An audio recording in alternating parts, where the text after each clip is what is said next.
Hi friends, this is Pyramid Classes and I'm your math instructor Mamta Moore. Today we are going to discuss the converse part of the Pythagoras theorem. In the last lecture we have covered the Pythagoras theorem and its proof, and if you want to see the proof and other related topic, you can go through the link given below in the description box. So let's see what the Pythagoras theorem tells us. Converse part of Pythagoras theorem tells us.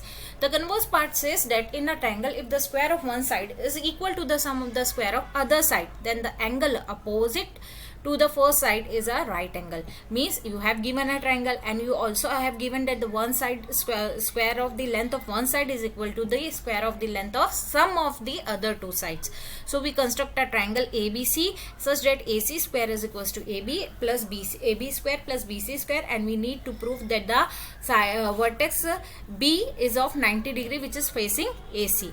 Okay, and we will construct another triangle PQR, which is a right angle triangle at Q, and it is constructed in such a way that the length of the side PQ is equals to the length of the side AB, and the length of the side QR is equal to the length of the side BC. Okay, and we have given it equation number 2.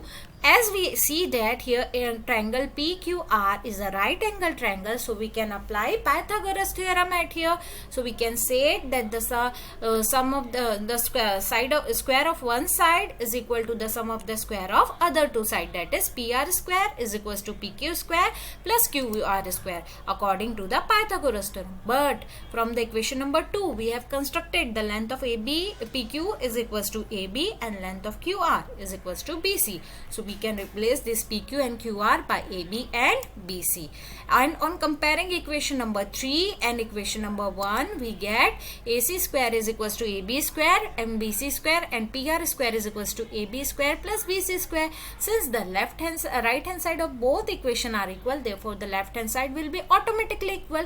If the square of two numbers are same, then the both numbers are same. So AC square is equals to PC square, or we can say that AC is equals to PR. Okay, now we are going to compare the triangle ABC and triangle PQR. As we see by construction, the length of the side AB is equals to PQ, length of the side BC is equals to QR, and from equation number 4 we have shown that AC is equals to PR. So by triple S congruency criteria, we can say that the triangle ABC is congruent to triangle PQR. That means all the sides are equal and all corresponding angles are equal. That is, angle A is equals to angle P, angle C is equals to angle R, and angle B is equals to angle Q. But angle Q is actually 90 degree. Therefore, angle B must be of 90 degree.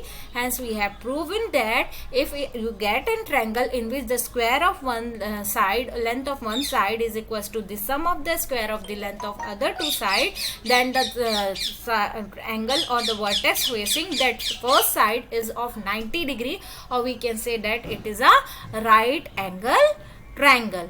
Okay, if you like my video, please do like, share, comment and subscribe my channel for the further topic. Thank you for watching my video.